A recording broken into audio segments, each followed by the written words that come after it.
Hi everyone and welcome back to another video.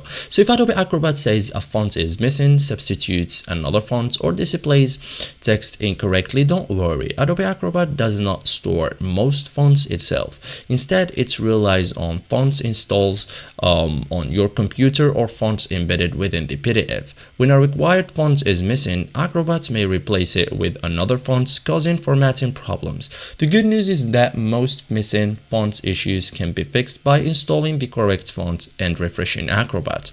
So the first thing, identify the missing font. Like first determine which font is missed. So open the PDF, select File, Properties, and then open the Font tab. Okay.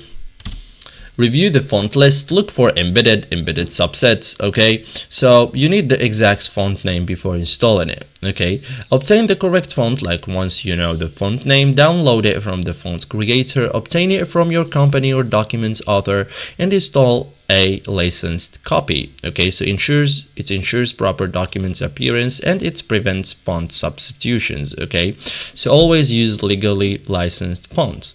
Install the fonts on Windows. Like after obtaining the fonts, right click the font